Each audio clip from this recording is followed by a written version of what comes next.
Welcome to the Cabral Concept, where board-certified naturopath and integrative health practitioner Dr. Stephen Cabral shares how he was diagnosed at the age of 17 with a life-altering illness and given no hope for recovery. It was only after studying and traveling all over the world did he discover how to combine ancient Ayurvedic healing practices with state-of-the-art naturopathic and functional medicine to fully rebalance the body and re-energize it with life. It's time to discover how to get well, lose weight, and finally feel alive again. And now, here's your host, Dr. Stephen Cabral.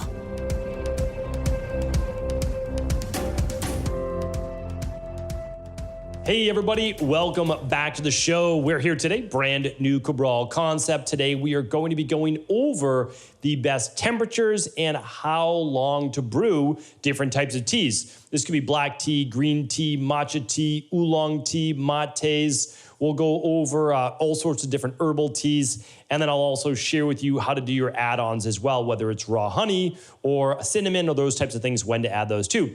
So this is by popular request. On our weekend host calls, we get all sorts of great questions. And if I've never covered a topic in depth and I feel that it really deserves its own show, we will add it to the archives. Remember, there are over 2,500 shows right now of the Cabral Concept, and my goal is to create a just massive natural health archive so that anyone, anywhere, anytime can go to stephencabral.com/podcasts, type in their keyword like teas or brewing teas, and it will show you all the different podcasts on that topic. All of these are completely free of charge. And I appreciate your support inside of this community. All right, without further ado, let's get started, and you'll be able to find out, or you can actually go to the chart, check out everything at stephencabral.com/2554. That is today's show. All right, let's head on over to what we are covering here today, how to brew tea for best and optimal benefits. And a lot of people don't really think about it. They're like, oh, I just boil my tea and I pour it in. And believe it or not, by using boiling tea for boiling water on many different types of tea leaves, you are going to oxidize and destroy a lot of those powerful antioxidants. Not all, but some. And so what I want to do is just share with you what are the optimal temperatures. And right now, it's actually really easy to get a like kettle type teapot with a slow pour, and you can dial it to whatever temperature you want. So, we don't have like a favorite company, but I found one that's pretty economical. It's about half the price of like the bestseller, and it does a great job, and I use it myself. So what I'm going to do is I'm going to link that up today as well at stephencabral.com/2554. That's where everything will be today. All right, so let's get started. So again, like I just shared with you, there really is an optimal temperature for boiling or brewing tea. And the process is basically adding water to tea leaves or herbs, whatever it might be, and then extracting the nutrients that you want. Now, one of those nutrients that you want might be caffeine from like a black tea. Okay, well, that's one of them. But oftentimes it's actually the phytonutrients in a lot of these herbs and the ECGC from green tea and a lot of those other different types of catechins and many different types of benefits there. So here's the thing. Again, if you use water that is too hot, you could burn the very delicate tea leaves, because tea leaves are typically very delicate. We'll go over that, especially ones like green or white tea. And you're going to get more bitter tea. So if you've ever drank tea and it was really bitter, well, you might have used water that was too hot and you damaged the tea leaves and it gave you a more bitter taste, right? Different extraction flavor. But if it's too cool, well, there's not enough extraction. So you're not actually getting the antioxidants, you're not getting the phytonutrients, the flavonoids. And what that means then is you're left with a weak cup of tea that tastes more like water. So we're going to find that happy medium in between. First, I'm going to go over the temperatures right now. Then I'm going to go over how long to brew it in a cup, meaning like you've got a little mug here for tea. And when you put the tea bag in or the fresh tea leaves, you're going to then know how long to steep it for as well for maximum benefits. And the benefits, of course, the health benefits, not just the taste. All right, so basically taking it from the top, we've got black tea. That's kind of like the universal, I don't know if it's the favorite, but it's like the universal tea that's been consumed for the longest period of time. And it's the most well-known kind of all over the world, right? And then we've got some unique ones like purple tea that I'll be talking about today that I think you're gonna start to see catch on more and more. All right, so black tea. Black tea can be with boiling water. It can literally be 212 degrees. So I'm just using Fahrenheit here today. But 212 degrees, you can use boiling water for black tea leaves. Black tea is very robust, very hardy, very strong leaves. They're older. They've been grown longer than the green tea leaves, which are younger tea leaves. And same with like a white tea leaf, which is younger. And so you're able to actually heat them at higher temperatures. So 212 degrees is totally fine. And so I want you to keep that in mind. If you're making something like a chai tea, 212 degrees with all your different herbs in there, totally fine as well. That's the maximum you can cook. I call it cook, but brew chai tea at 200 degrees and up. All right, so you're gonna use boiling water there. For oolong tea. Oolong tea, really popular as well. It does have caffeine, but nowhere near the amount of black tea. So black tea, depending on how long you steep it, could have anywhere from like 80 to 160 milligrams of caffeine. So you can get basically the equivalent to a cup of coffee with black tea. So it's highly caffeinated. So don't think that it's not. And if you drink it after dinner, it could be one of the reasons why it's keeping you up. Okay, so and even afternoon, because remember, caffeine has a half-life of about 6 hours. Tea, a little less. I understand. I get it. There's the L-theanine in some of these teas, etc. But still, if you're sensitive to caffeine, usually your cutoff is going to be directly after lunch, like 1 o'clock or 2 o'clock maximum. All right. So oolong tea, really nice tea as well. I can get into these types of teas on various shows another time, but I just want to go over the brewing today. That one's going to be around 195 degrees. You want to keep it below 200, 195. This is still a caffeinated tea, okay? So this is a little bit more of a hardy tea leaf, but it has the same caffeine of around green tea, which is far lower than black tea. So you're talking about somewhere around 40 milligrams to 60 milligrams typically of caffeine. So you might think of that as like less than half a cup of the equivalent to coffee in terms of caffeine. Usually it's more like a quarter cup. Because to be honest, a Dunkin' Donuts coffee is 140 to 160 milligrams of caffeine. And a Starbucks small, they're tall, is 270 milligrams, so quite a bit. Now again, most people don't really want to go over 200 milligrams to 300 milligrams of maximum per day of caffeine. So, that Starbucks small is really already at your upper limit. So you want to be careful with that, right? Very highly caffeinated.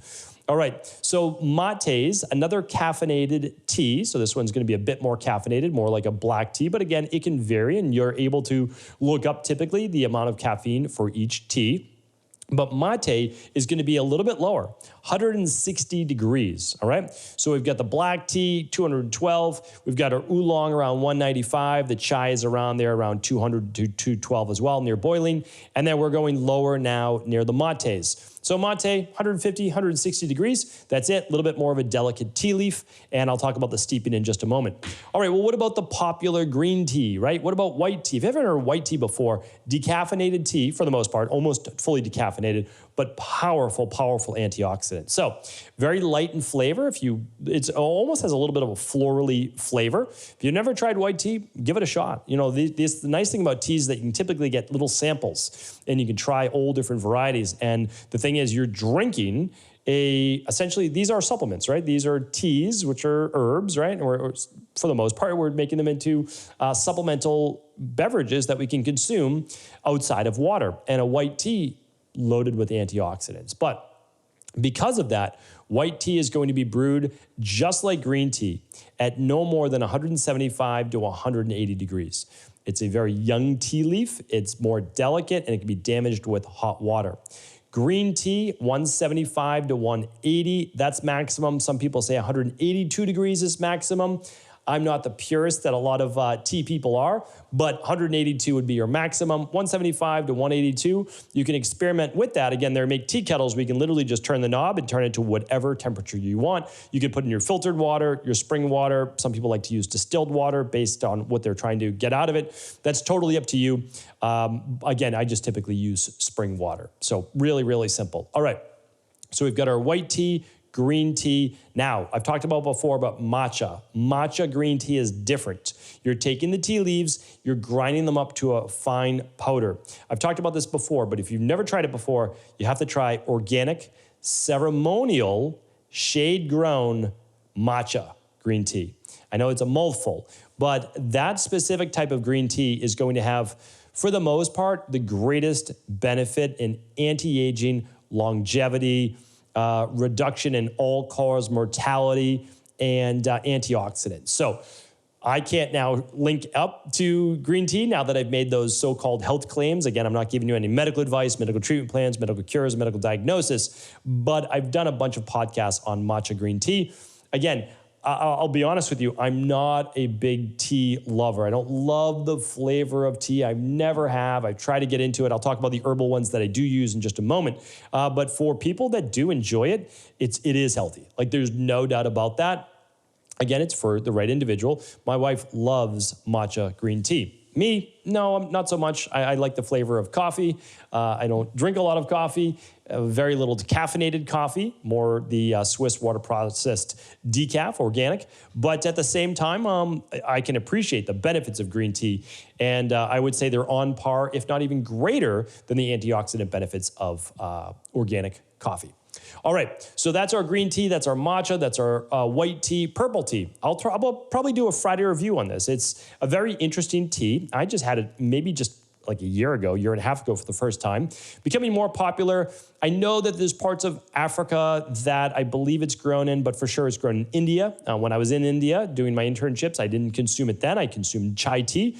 I was at some very, very poor clinics in villages, and even then they always did tea time. And I thought that was just like, I don't know, to this day, it's like one of the most beautiful things that I've done is just really cheaply made tea too. Like, it didn't matter if we were at a nice place or not a nice place. We stopped work for tea. And it was, and we came together, not with the patients, but actually with the clinicians. And it was only for 5 to 10 minutes, probably 10 to 15 minutes. And all we did was have a cup of tea, and they brought it to us. It was already made. It was phenomenal. I don't even like tea, but I love culture. I really do. I love absorbing the traditions and cultures of other communities, and I loved. So it was. Again, like when I was in clinic during the day, it was busy, and just like stop, pause. We didn't even chat about that much. Like, we just didn't talk about work. That seems to be like not something you did during your tea time. And relax and just sip the tea, drank it, and kind of like at the same way we started it, where everybody kind of just came together, the same way it just dispersed. And it was really beautiful. So if you can make tea time a part of your afternoon, fantastic, right? And you can use some of these lower caffeinated ones. Purple tea is not, it is low in caffeine. So it's very low in caffeine, but it has a little bit of caffeine. But very high in antioxidants. Think about this. I try to get purple in my diet every day. I think it's one of the most powerful antioxidants you can get. Again, some of the longest lived people ate purple potatoes. Now, is that correlation equal causation? Maybe, maybe not. But we'll put it this way. Purple, very powerful antioxidants, those anthocyanins. I try to have purple lettuce every day, and most days of the week, I'm having my Purple Crush smoothie. And again, you can ask for that recipe just at cabralsupportgroup.com. Free PDFs, they're all yours. Use them. But I've been having that Purple Crush smoothie for, I don't even know, like 15, 20 years, forever. And it's fantastic. Okay, so that's that. So one more category that I wanted to share with you are herbal teas. I explained a little bit about this, I think, a week or two ago. Let me just see if it's in my notes right here, because I'm pretty sure I can link back to this. Yes. So episode 2546, we'll link back to that today. All the links will be at 2554 today. StephenCabral.com/2554.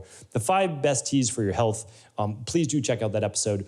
But I talked about herbal teas. Herbal teas are not actually teas, right? We call them tea because we make it during a brewing process, right? But they're not tea leaves. So like they're literally not tea leaves. They're not from that same genus, that same family, that same species. They're herbs. So like you could look at ginger or turmeric or chamomile or whatever. We're talking about like roots that are grown in the ground, like for the most part, right? So those just aren't. And then we're talking about flowers like hibiscus tea or passion flower tea. Like those are amazing teas. Those are some of my favorites. But here's the thing. Nice thing about herbal teas, they're caffeine free. You can drink them after dinner. You can drink them anytime during the day. So if you're doing a functional medicine detox, which is still going on right now, supporting people at CabralSupportGroup.com. You can find out more about the detox at StephenCabral.com/detox. Again, I can't link that up in the show notes, but you can check it out anytime. That's what we do as a practice to get people like the first step really into functional medicine, maybe even after you run your at-home labs. But herbal teas can be consumed on that. Ginger tea, one of the best ones that you could consume. Great for the kidneys, great for your digestion, great for the liver, for bile. I mean, it's phenomenal. It's a great one to have with a meal. It will increase that strength of digestion as well. So again, all these herbal teas, you can think of every one imaginable, right? So I've talked about chamomile, I've talked about turmeric, I've talked about ginger, I've talked about hibiscus, I've talked about passion flower, but anything you see that is not a tea leaf, the black tea, the green tea, the white tea, the oolong, the yerba mate, all of those, count. Rooibos, I don't know if you put in this category. I wouldn't, but it is typically a caffeine-free tea, and that one can actually be brewed at 212 degrees, just like all herbal teas. So remember, herbal teas is really about extraction. So you are putting it at a high temperature to be able to extract out a lot of those nutrients, plus they're not as delicate as tea leaves, because they're not tea leaves, right? So you can actually pour hot water over these ground up roots, and they're either in a tea bag. Please check out my previous podcast about tea bags. Most tea bags, believe it or not, I know this is scary, are made out of microfiber plastics. They're literally made out of plastic. And when you boil it, millions to billions of tiny, tiny plastic particles go in your tea. It's absolutely horrible. So I recommend using a little loose leaf device. You basically put it in a little mesh thing or however you want, or just put your loose leaves right in there and strain. And so you can use that for your tea. For herbs, you can get plastic-free, obviously, tea bags. Some of my favorite brands are traditional medicinals. And what's the yoga one? Traditional medicinals and... well, I'll find the yoga one. I don't think I can link it up now that I've talked about health benefits, but there's a great one that as well. I mainly use traditional medicinals. Obviously, that's the one that rolls off my tongue, and that's that. So again, herbal teas are fantastic. I definitely recommend them, and you can put in a little bit of raw honey. We'll talk about that in just a moment if you choose to, as well as other factors. Okay, so let's just go over steeping time. You have the temperatures now. I'm going to link up the chart so you'll have everything you need at 2554. But your black teas, 3 to 5 minutes. All right. 3 minutes is going to be a little bit on the weaker side in terms of taste. 5 minutes, you have a strong, highly caffeinated cup of black tea. What about your oolong tea? 2 to 3 minutes, a little bit of caffeine there. Your yerba mates, 3 to 5 minutes, just like your black tea. All right. So your black teas, your oolongs, your yerba mates, more to 3 to 5 minutes. The longer you leave it in, potentially a little bit more bitter, but a stronger cup of caffeinated tea. All right. When we're going down to our green tea, 1 to 2 minutes. Now, matcha tea is different because it's powder and it just mixes in. So you actually consume the entire tea leaf with that matcha tea. So you don't need long, but again, that's why you really want to stay below 180 degrees for that matcha tea, 175 to 180. For your white tea, green tea, when they're leaves, you're going to be at 1 to 2 minutes for green tea and 2 to 3 minutes for white tea. White tea, unique antioxidants, can be heated just a little bit more. Purple tea, up to 3 minutes, so 2 to 3 minutes. Again, a fairly delicate tea, but powerful antioxidants. You go longer, you can go longer. You'll extract more antioxidants, but it'll be a bit more bitter. All right, and then for your herbal teas and rooibos tea, 5 to 10 minutes. So a long, long time. Now, rooibos can actually be mixed with your favorite nut milk or milk, like whatever you'd like, and made into a latte. A lot of people enjoy a rooibos latte just instead of coffee, so much less caffeine-free. And you are going to get the benefits of all those antioxidants. So I almost never use my computer, like literally never. But I need to make sure that I know how much caffeine is in rooibos. All right, it's caffeine-free, right? Yeah, it's an herbal tea. All right, so there we go. So you don't have to worry about that at all. A lot like these herbal teas, that's why I did lump them together. So 5 to 10 minutes, I will often not take the tea bag out. So if I'm doing a ginger tea or some other type of tea, hibiscus tea, I'll keep it in. You don't have to take the tea bag out in herbal tea, just to let you know. The longer you leave it in, your water's going to cool anyways. You'll just get all that extraction out of it. If not, I kind of pick it up, squeeze it, get all the nutrients out of that, and that is it. All right, the last thing that I wanted to share with you is this, is that if you are adding raw honey to your teas, I want you to make sure that it is not at boiling. You really don't want to add raw honey above that green tea level, which is about 175, right? So let's say you do want to put raw honey in your black tea or your rooibos or your herbal tea. Wait for the tea to cool, typically 3 to 5 minutes. So after that first brewing stage at 5 minutes is done, then you can add your raw honey. Manuka raw honey or wildflower local raw honey, both of those can be fantastic. And you're welcome to do that. Really, really simple, really, really easy. Now, what about herbs? Say you're adding your cardamom, you're adding your cinnamon, your cloves, your nutmeg, whatever it is that you like to add in there, especially if you're making like a latte out of it, those can be added immediately. There's not going to be any real breakdown to those. Think of them as herbs like an herbal tea, right? Cinnamon is an herb. Cloves, cardamom, nutmeg, etc. All of those are herbs and they can be added actually with the hot water. So there's no issues there at all. And that's the same with coffee. You can add those right to your coffee. All right. Hopefully today's show was helpful. We'll link up a chart for you at stephencabral.com/2554. I appreciate you. I thank you. If you haven't subscribed to the show yet, we would love for you to do that and then leave a review if you have not. We appreciate you. Again, we thank you. If this show is helpful, do feel free to share it with anyone you believe it could serve. Ever wonder what the best sauna, blue blockers, sleep trackers, wake lights, salt lamps, or other health gadgets are?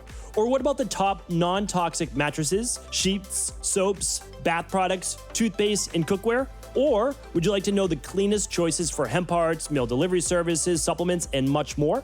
I personally curated, researched, and now created a resource page of all of my top picks that continues to grow each week. These are the exact products I use in my own life, with my family, in my private practice, and they're the ones I trust. To find out all of my up-to-date recommendations and all the details, simply head on over to stephencabral.com/resources.